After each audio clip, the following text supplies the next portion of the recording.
Reliance industries की 49वीं AGM होने वाली है। इस एजीएम पर पूरे बाजार की नजर है। रिलायंस इंडस्ट्रीज की एजीएम से बाजार को किस तरह के ऐलान की उम्मीद है, बता रहे हैं आशीष वर्मा। जी हाँ, कह लीजिए रिलायंस इंडस्ट्रीज का जो एनुअल कैलेंडर है उसका सबसे इंपॉर्टेंट इवेंट कल खड़ा हुआ है। कल पोस्ट आईपीओ 49th एजीएम है दोपहर 2 बजे। और पूरा साल जो रिलायंस का परफॉर्मेंस था, पहले वो आपकी स्क्रीन पे मैंने रखा है। FY26 ओवर FY25 आय में तकरीबन 10% का साल दर साल उछाल, इबीटा तकरीबन 13.25% और मुनाफे में 17% का जंप देखने को मिला।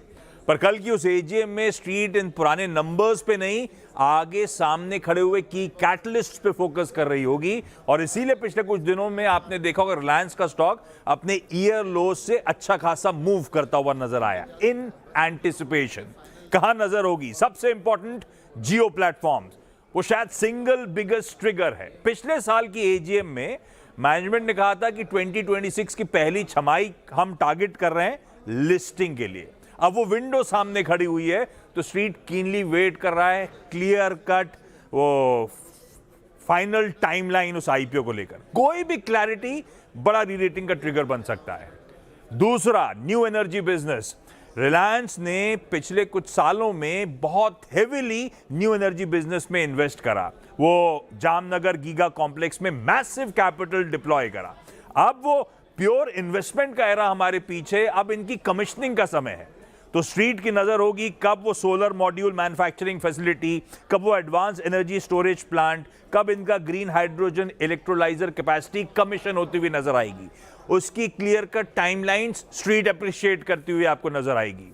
तीसरा, रिलायंस रिटेल। पिछले साल की एजीएम में मैनेजमेंट ने कहा था कि अगले 5 सालों में जियो और रिलायंस रिटेल वेंचर्स का बिजनेस डबल होता हुआ नजर आएगा आपको। पिछला 1 साल जो गया उसके बाद वो मैक्रो एनवायरनमेंट के लिहाज से थोड़ा सा चैलेंजिंग रहा। तो ऐसे में रिलायंस रिटेल को लेकर आउटलुक क्या है वो इंपॉर्टेंट होगा।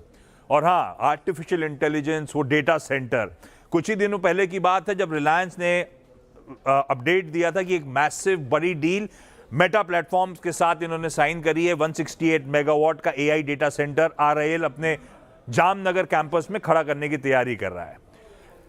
इस पोस्ट मेटा डील क्या कुछ और भी ग्लोबल हाइपर स्केलर्स हैं जिनके साथ इनकी बातचीत चल रही है? इन्वेस्टर्स रिलायंस की स्ट्रैटेजी और एआई स्पेस में पार्टिसिपेशन को लेकर अपडेट्स जानना चाहेंगे। और फाइनली वो ट्रेडिशनल ऑयल एंड गैस, या कह लीजिए साथ में ऑयल टू केमिकल्स का बिजनेस। पिछला 1 साल इस सेगमेंट के लिए, ट्रेडिशनल बिजनेस के लिए थोड़ा सा चैलेंजिंग रहा है। तो इसको लेकर आउटलुक क्या होगा वो इंपॉर्टेंट। तो कल की उस एजीएम में खास तौर पे वैल्यू क्रिएशन की पॉसिबिलिटीज कंज्यूमर डिजिटल स्पेस में किस तरह की उभरती हुई नजर आ रही हैं, वो बड़ा इंपॉर्टेंट होगा।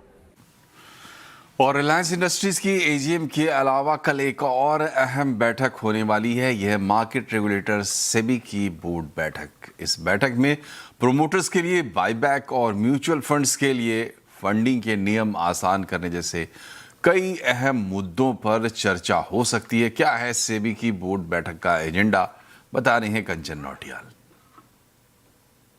कल काफ़ी ज़्यादा इंपॉर्टेंट जो बोर्ड बैठक है वो होने वाली है। वहाँ पे 5-6 चीज़ें जो है जहाँ पे हमें खासा फोकस करना होगा। सबसे पहले तो शेयर बायबैक वापस जो है वो हमें आता हुआ दिखाई दे सकता है। कंपनीज वापस से स्टॉक एक्सचेंज के थ्रू ओपन मार्केट बायबैक जो है वो कर सकती है। देखिए, बायबैक के दौरान जो प्रमोटर्स हैं अपनी होल्डिंग को नहीं बढ़ा पाएंगे और इन्वेस्टर्स के लिए जो बायबैक का प्रोसेस है वो यहाँ पे और भी ट्रांसपेरेंट होता हुआ दिखाई दे सकता है। दूसरी चीज़ जो यहाँ पे डिस्कस हो सकती है वो है म्यूचुअल फंड को लेके इनकी जो फ्लेक्सिबिलिटी है उसको ज़्यादा अच्छा करने के लिए जो सेबी है वो काम कर रहा है। म्यूचुअल फंड को इंट्राडे बोरोइंग की परमिशन जो है वो मिल सकती है। इससे जो टेम्परेरी लिक्विडिटी का इशू है वो हैंडल करना काफ़ी ज़्यादा आसान हो जाएगा और जो बोरोइंग्स है वो सेम डे पे आपको जो है रीपे करनी होगी और इन्वेस्टर्स के रिडम्पशन और ट्रांजैक्शन पे भी यहाँ पे हमें थोड़ा कम इम्पैक्ट आता हुआ दिखाई देगा। तीसरी चीज़ अगर हम देखें तो नॉमिनी और जो लीगल हेयर्स हैं उनके लिए जो प्रोसेस है वो और आसान देखने को मिल सकता है। इन्वेस्टर की डेथ के बाद फैमिली को क्लेम करने में यहाँ पे काफ़ी ज़्यादा आसानी होगी और जो ऑनलाइन क्लेम की फैसिलिटी है वो और भी ज़्यादा फास्ट ट्रैक करने के ऊपर जो सेबी है वो काम कर रही है। चौथी चीज़ अगर हम ध्यान पे रखें तो वो एग्री कमोडिटी ट्रेडिंग को बूस्ट यहाँ पे काफ़ी बड़ा फोकस है। मेज, ग्राउंड नट, चिली के जो डेरिवेटिव्स है उसमें जो पायलट प्रोजेक्ट है वो लॉन्च हो सकता है। इससे कमोडिटी मार्केट में जो लिक्विडिटी है वो हमें और भी ज़्यादा बढ़ती हुई दिखाई देगी। पांचवा पॉइंट अगर ध्यान में रखें तो सेबी के जो ऑफिशियल्स हैं उनके लिए जो नॉर्म्स है वो हमें स्ट्रिक्ट होते हुए दिखाई देंगे। डिस्क्लोजर और ट्रांसपेरेंसी पे इस टाइम पे काफ़ी ज़्यादा फोकस जो है वो किया जा रहा है। और छठा पॉइंट अगर हम समझे तो एआईएफ ऑल्टरनेट इन्वेस्टमेंट फंड्स के जो अप्रूवल है वो हमें फास्टर देखने को मिल सकते हैं। गरुड़ा मैकेनिज्म जो है उसके थ्रू जो अप्रूवल है वो फास्ट हो सकते हैं। स्टार्टअप, पीई और वीसी फंड्स के लॉन्च में भी यहां से हमें स्पीड आती हुई दिखाई दे सकती है। तो कुछ 6 चीजें हैं जहां पे हो सकता है कि कल सेबी की बोर्ड बैठक में पूरा डिस्कशन हो।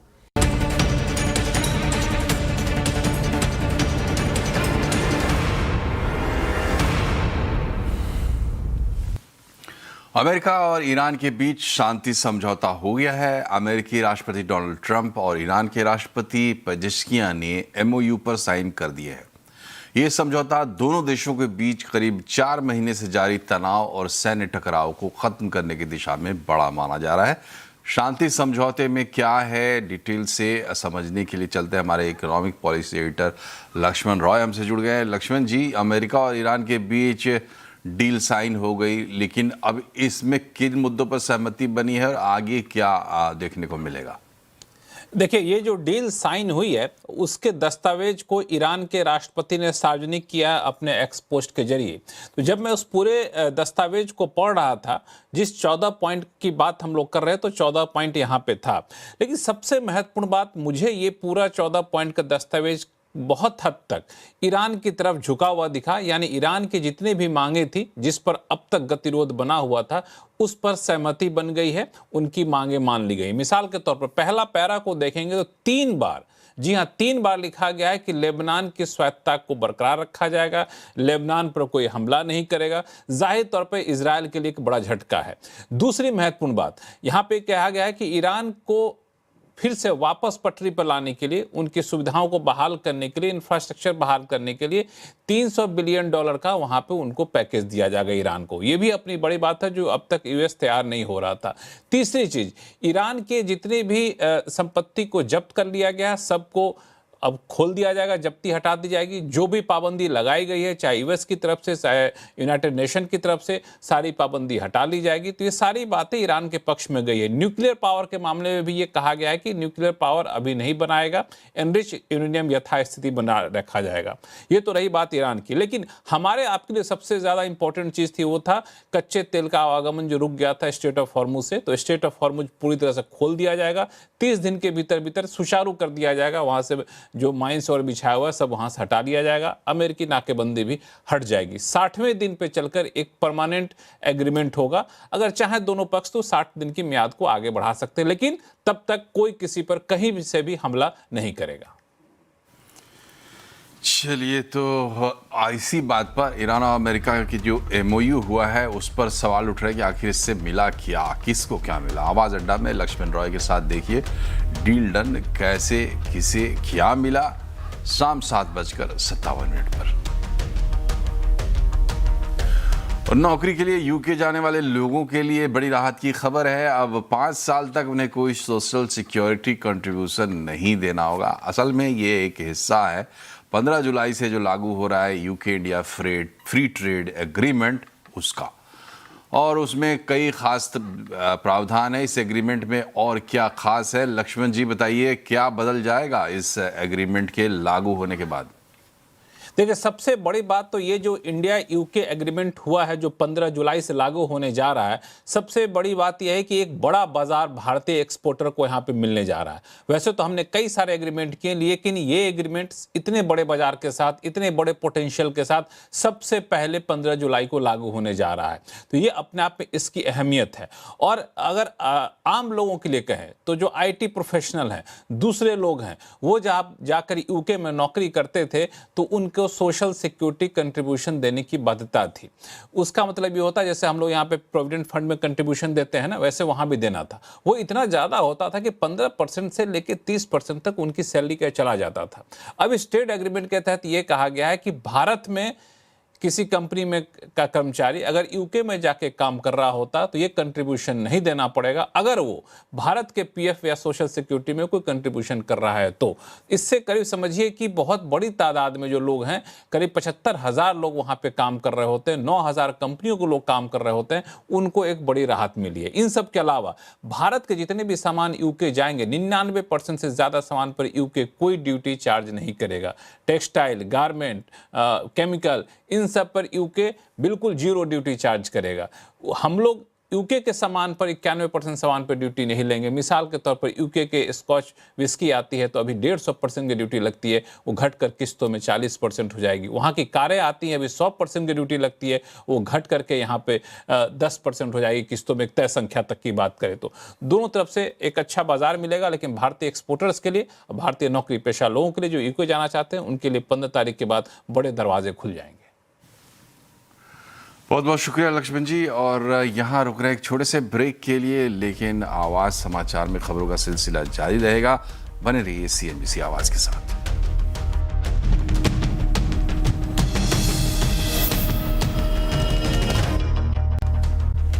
ब्रेक के बाद एक बार फिर से आपका स्वागत है आवाज समाचार में। अब बात करते हैं बाजार की। बाजार लगातार 5वें दिन तेजी के साथ बंद हुआ है। मिड कैप स्मॉल कैप शेयरों में अच्छी खरीदारी देखने को मिली। इससे बाजार में चौतरफा मजबूती का माहौल भी बना रहा। कैसा रहा बाजार में आज का पूरा कारोबार, बता रही है रक्षा रावत। सेंसेक्स की वीकली एक्सपायरी का दिन था और भारतीय बाजार लगातार 5वें दिन बढ़त के साथ बंद हुए। आखिरी घंटे में ब्रेंट कूल ऑफ हुआ। आईए ने जो है वो डील से ऑयल सप्लाई बढ़ने का अनुमान जताया है, उसकी वजह से ब्रेंट कूल ऑफ हुआ और बाजार में अच्छी खासी तेजी देखने को मिली। अगर क्लोजिंग की बात करें तो यहाँ पर निफ्टी अंक 80 अंकों की बढ़त के साथ निफ्टी क्लोज हुआ है। हालांकि शुरुआत में थोड़ा परेशान किया था निफ्टी ने, लेकिन क्लोजिंग काफी अच्छी हुई है। निफ्टी बैंक आज का हीरो रहा, करीब करीब 380 अंकों की बढ़त के साथ यहाँ पर क्लोजिंग हुई है। और मिड कैप स्मॉल कैप में भी अच्छा कारोबार आज के सत्र में देखने को मिला। अगर सेक्टरल पिक्चर की बात करें तो यहाँ पर आज के गेनर्स बने capital market index, reality, financial, pharma, Nifty bank और PSU बैंक।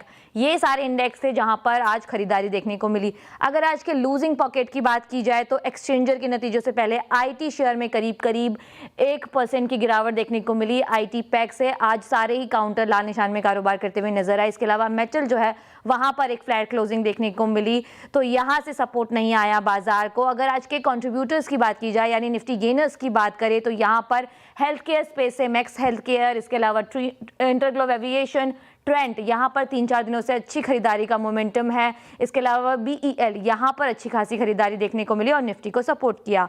अगर आज के लूजिंग पैक की बात करें तो IT पैक से 2 काउंटर, इन्फोसिस और टेक महिंद्रा यहाँ पर शामिल थे। इसके अलावा टाटा कंज्यूमर और मारुति सुजुकी जैसे काउंटर थे जहाँ पर गिरावट देखने को मिली।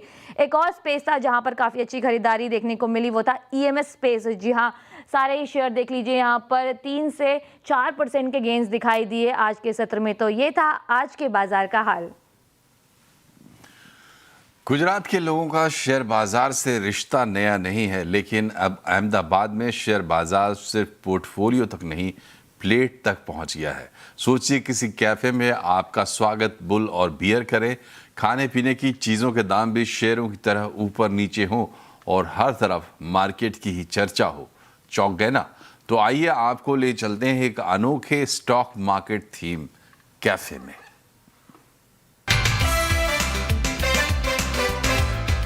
दरवाजे पर बुल और बियर आपका स्वागत करें। ऊपर स्क्रीन पर इन्हीं बुल और बियर को कैफे चलाते हुए दिखाया जाए। अंदर कदम रखते ही BSE और NSE की झलक मिले। दीवारों पर रिस्क है तो इश्क है जैसे स्लोगन नजर आए तो एक पल के लिए लगेगा कि कहीं आप किसी ब्रोकिंग हाउस के डीलिंग रूम में तो नहीं आ गए। अहमदाबाद में ऐसा ही एक कैफे बाइटेक्स लोगों के बीच चर्चा का विषय बना हुआ है। यहाँ सिर्फ माहौल ही नहीं, मेन्यू भी पूरी तरह बाजार के अंदाज में चलता है। मेरे हस्बैंड शेयर बाजार में है और उन्होंने मुझे बताया कि यहाँ पे शेयर बाजार के थीम वाइज एक रेस्टोरेंट रिसेंटली ओपन हुआ है, तो वो बहुत ही अच्छा है। यहाँ पर आके ऐसा फील हो रहा है कि यहाँ पे हम स्टॉक मार्केट के प्लेटफॉर्म पे आ गए, ऐसा फीलिंग हो रहा है। यहाँ का फूड, यहाँ की थीम एकदम स्टॉक मार्केट में जैसा अपर सर्किट होता है ऐसा फीलिंग आ रही है। इस कैफे में खाने पीने की चीजों के दाम भी शेयरों की तरह चलते हैं। किसी आइटम की डिमांड बढ़ी तो उसके भाव बढ़ जाते हैं और डिमांड घटी तो कीमतें फिसल जाती हैं। पहले 5% और फिर 10% का उतार चढ़ाव यानी बाकायदा सर्किट भी लगता है। 100 रुपए के ऊपर की कीमत वाली चीजों में 20% तक का अपर या लोअर सर्किट देखने को मिलता है। ऑनलाइन सिस्टम के जरिए ग्राहक लाइव देख सकते हैं कि किस आइटम का भाव चढ़ रहा है और किसका गिर रहा है। दिलचस्प बात यह है कि डिमांड और सप्लाई में बड़ा बदलाव आने पर यहाँ मार्केट क्रैश जैसा अलर्ट भी दिखाई देता है। शायद यही वजह है कि ग्राहकों को ये अनोखा कॉन्सेप्ट खूब पसंद आ रहा है और अब कैफे मालिक ऐसी ही दूसरे कैफे खोलने की तैयारी में है। यहाँ का फूड तो बहुत ही अच्छा है, मस्ट ट्राई है। और ये जो थीम बेस्ड रेस्टोरेंट है शेयर मार्केट का, उसके हिसाब से अगर एक्चुअल में आपका पोर्टफोलियो रेड होगा तो यहाँ आके आपका मूड और आपका एपेटाइट दोनों ग्रीन हो जाएगा। पूरा अभी एनालिसिस किया, उसमें मुझे लगा कि यंगस्टर और आने वाली पीढ़ी पूरा स्टॉक एक्सचेंज के पीछे थोड़ा क्रेजी भी होते जा रहे हैं और उसको समझने की भी कोशिश कर रहे हैं। तो मैंने सोचा कि फूड के साथ इसको कोलैबोरेट करके ऐसा थीम बेस्ड कॉन्सेप्ट लाऊं कि जिसमें लोगों को फूड और स्टॉक एक्सचेंज दोनों का नॉलेज मिले। इस कैफे का हर कोना, हर दीवार शेयर बाजार की कहानी कहता है। बुल, बियर, चार्ट्स और मार्केट की भाषा यहाँ हर तरफ दिखाई देती है। और अगर शेयर बाजार की गिरावट में आपका मूड खराब कर दिया हो तो इस कैफे में आकर कम से कम माहौल में तो तेजी का एहसास जरूर मिल जाएगा। आबादी की तुलना में तो निवेशकों की संख्या अभी भी काफी कम है, लेकिन इस तरह की थीम अलग अलग फील्ड में आ जाए तो निश्चित तौर पर निवेशकों की संख्या में भी अपर सर्किट लग सकती है। केतन जोशी, अहमदाबाद।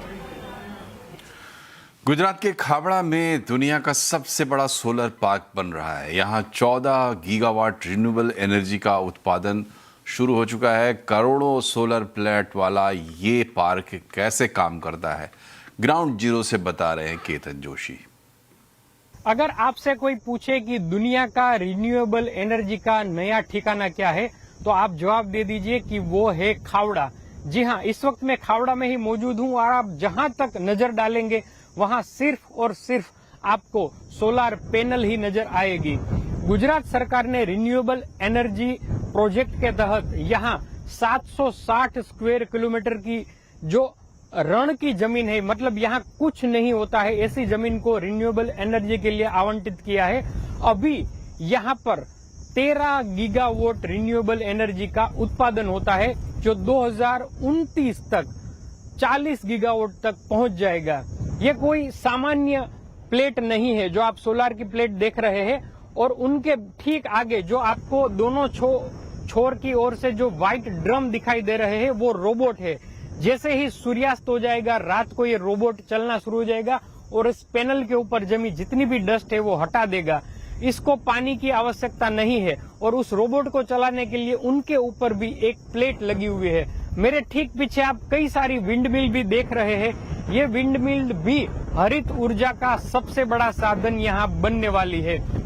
अभी अदानी एनर्जी है वो सबसे बड़ा यहाँ हरित ऊर्जा उत्पादन का कार्य कर रही है। साथ ही साथ गुजरात सरकार की कंपनी और एनटीपीसी भी लगी हुई है, और आने वाले समय में रिलायंस है वो सबसे बड़ा यहाँ एक एनर्जी पार्क लगाएगा, जो इस कुल कैपेसिटी से भी बहुत बड़ा बनने जा रहा है। ऐसी बात सामने आ रही है।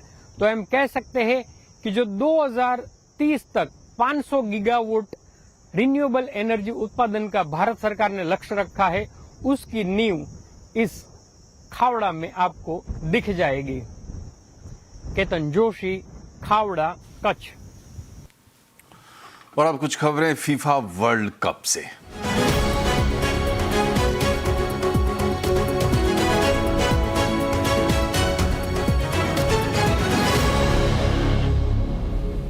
फीफा वर्ल्ड कप का 7वां दिन खासा रोमांचक रहा। स्टार फुटबॉलर क्रिस्टियानो रोनाल्डो की पुर्तगाल वर्ल्ड कप का सफर जीत के साथ शुरू नहीं कर पाई।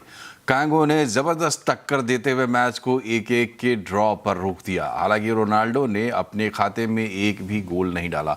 इधर इंग्लैंड ने क्रोएशिया को 4-2 से हराकर अपने अभियान की शुरुआत की। घाना ने पनामा को 1-0 से हराया और आखिरी मुकाबला उज्बेकिस्तान और कोलंबिया के बीच था, जिसमें कोलंबिया ने उज्बेकिस्तान को 3-1 से शिकस्त दी।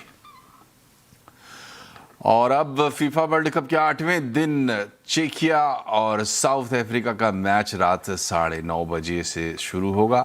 दूसरा मुकाबला रात 12:30 बजे स्विट्जरलैंड और बोस्निया हर्जेगोविना के बीच होगा। कनाडा और कतर के बीच तीसरा मुकाबला देर रात 3:30 बजे होगा। और सबसे बड़ा मैच जिस पर सबकी नजरें रहेंगी वो होने वाला है कल सुबह 6:30 बजे मेक्सिको और साउथ कोरिया के बीच। और इसी के साथ इस आवाज समाचार में फिलहाल इतना ही, लेकिन खबरों का सिलसिला यहाँ लगातार जारी रहेगा। आप भी जुड़े रहिए CNBC आवाज के साथ। हम सोशल मीडिया पर भी मौजूद हैं। नमस्कार।